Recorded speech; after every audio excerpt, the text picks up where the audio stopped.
장구경이 넌닝구 차림으로 만보춤을 추는 이 모습 기억하시나요? 바로 여기서 발 없는 새라는 명대사가 나오는 거예요. 지난 시간 스승인 여서종과 매니저 진숙분을 따라서 소속사를 옮기고 새 둥지를 튼 뒤 데뷔 이후 6년 만에 처음으로 성공을 맛보게 된 장구경. 하지만 그의 본격적인 신화는 이제 시작일 뿐이었는데, 오늘은 장구경의 그 세 번째 이야기 시작해 볼게요. 1983년 절반의 성공은 거두게 되지만 정작 이 당시의 장구경은 시상식에서는 단 하나의 상도 받지 못했다고 하죠. 이때 자신만 상을 받지 못한 것이 못내 아쉬웠는지 눈물까지 흘리며 분통을 터뜨렸다고 전해지는데, 이 모습을 지켜본 매니저였던 진숙부는 그를 위해 이듬해였던 1984년 저 바다 건너 일본까지 건너갔다 오게 되죠. 그럼 매니저였던 진숙부는 대체 그녀는 왜 하필 일본까지 건너갔다 왔을까요?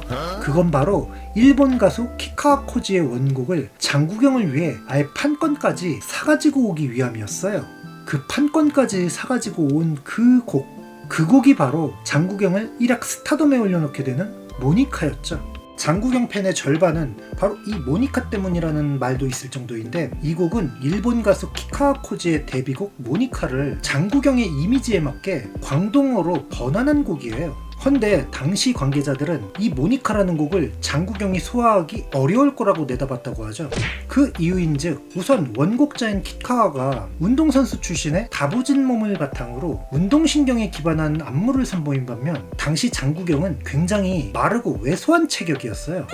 보여지는 이미지서부터 상당한 괴리감이 존재한 거죠. 장구경도 이를 의식해서였는지 원곡의 이미지에서 대폭 수정을 가하는데, 우선 가사부터 자신에게 사랑을 알려주고 떠나간 연인에게 감사하다는 내용으로 수정을 가했고, 안무 역시 한들거리는 트위스트에 의상도 쫙 달라붙는 셔츠를 선택했어요. 결과는 대성공이었죠. 이 모니카가 수록된 4집 레슬리는 당시 영국령 홍콩에서만 20만 장의 판매고를 올렸고, 당시 7년간 부동의 1위를 지키던 알란탐을 기어이 그 1위 자리에서 끌어내는 데 성공하게 되죠. 여담으로 이 모니카의 제작 배경 뒤에는 한 남자의 슬픈 사연이 서려 있는데, 모니카의 광동어 가사를 썼던 여피득은 당시 실연을 당한 상태였다고 해요.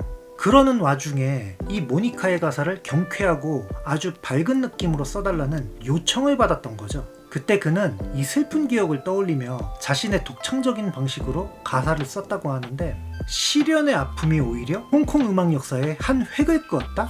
이것 또한 아이러니라 할 수 있죠. 발라드가 대세였던 당시 모니카라는 댄스곡은 혁명 그 자체였던 셈이죠. 이제 영국령 홍콩 전역이 장구경에 열광하기 시작한 겁니다.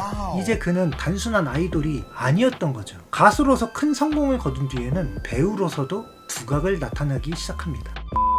모니카 이후 그 모든 시상식에서 상을 휩쓸며 가수로서 성공가도를 달리게 되지만, 배우로서는 아직 이렇다의 성과가 나오지 않고 있었어요. 하지만 1986년 그 모든 상황이 바뀌게 되는데, 바로 장구경의 배우 인생이 바뀌기 시작합니다. 정확히는 바뀌게 만드는 한 작품 때문이라고 해야겠네요. 그게 바로 오우삼 감독의 영웅본색이었죠. 홍콩 느와르 영화를 논할 때 반드시 회자되는 작품 중 하나인데, 당시 이 영화에 출연할 때 장구경의 나이는 이미 30을 바라보고 있는 나이였어요. 그 말인즉 그만큼 무명의 세월이 길었다는 걸 의미하는데, 무명 시절 조연 배우 신세를 벗어나지 못했던 그였지만, 당시 이 작품에서 장구경은 주연 3인방 중 하나인 송자걸 역을 맡으며 당당히 주연 배우의 위치에 올라서게 되죠. 이제 장구경은 배우 쪽에서도 거물급 스타로 성장하게 된 겁니다. 영웅본색 같은 누아르 장르에서 자신을 각인시킨 뒤에는 배우로서도 아주 빠르게 성장하는데, 이후 영웅본색2 그리고 왕조연과 호흡을 맞췄던 천년유원, 특히 이 천년유원이라는 작품이 굉장히 중요한데, 영웅본색이 장구경의 이름을 알리는 작품이었다면 이 천년유원은 장구경을 완벽하게 전성기 위치에 놓게 만드는 작품이죠. 이 작품에서 작중 세상물정 모르는 순진한 서생 역할을 아주 완벽하게 소화하는데, 특히 상대 역이던 왕조연과의 물속키스씬은 지금까지도 회자되는 명장면 중 하나로 손꼽히고 있죠.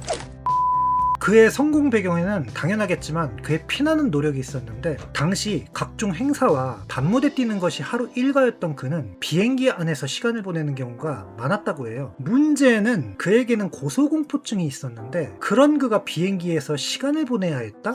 고문 아닐까요? 장구경의 성공 배경에는 같은 소속사 가수이자 후배였던 매연방의 도움 역시 컸다고 전해지는데, 한 일례로 매연방은 비행기 안에서 고소공포증이 있던 그를 배려해 자신이 의자 밑에서 잠을 잤고, 장구경은 밤에 혼자 있는 걸 두려워했던 매연방을 위해서 2개가 뻥 뚫린 방을 예약해 그곳에 스탠드를 켜줬다는 일화가 있다죠. 그래서인지 이 두 사람은 남녀관계를 뛰어넘어 마지막 순간까지 각별한 사이로 남았어요. 그렇게 힘들게 노력한 결과가 전성기의 기반을 닦은 거라고 할 수 있죠. 하지만 그의 경우는 약간 특이했는데, 80년대 당시만 해도 남자 연예인이라면 강인하고 남성다움을 강조하는 시대였잖아요. 그렇죠? 하지만 장구경은 그와 정반대였어요. 오히려 보호 본능을 자극하는 청순한 이미지였는데, 이게 당시로서는 엄청 파격적이었죠.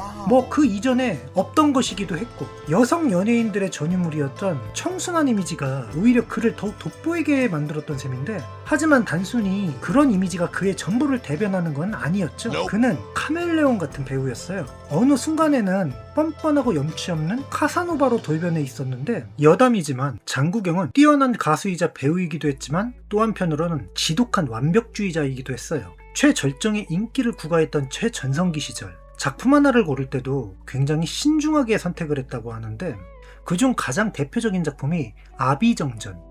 이 영화에서 장구경은 주인공 아비로 등장을 하는데, 이 아비라는 캐릭터는 사실상 장구경 그 자체라고 할 수 있는 캐릭터였어요.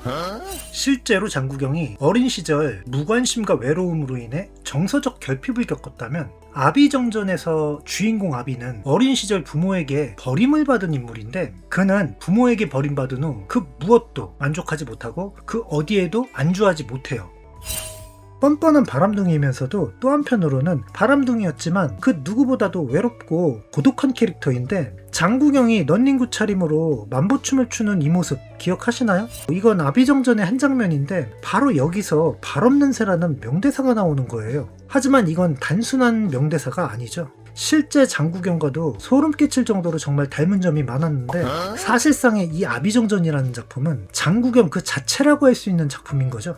왕가희 감독은 이 영화를 본래 2부작으로 기획할 예정이었다고 해요. 하지만 그의 계획과는 달리 이 계획은 완전히 무산되고 마는데, 지금이야 재평가돼서 장구경과 왕가희 감독의 대표작 중 하나로 손꼽히고 있지만, 1990년 개봉 당시만 해도 굉장히 평이 좋지 못했고 흥행에도 참패를 하는데, 영화 대부분의 전반적인 줄거리가 너무 우울하고 어두워서 대중들의 공감을 전혀 얻지 못하고 흔히 이야기하는 저주받은 걸작이 되고 말죠.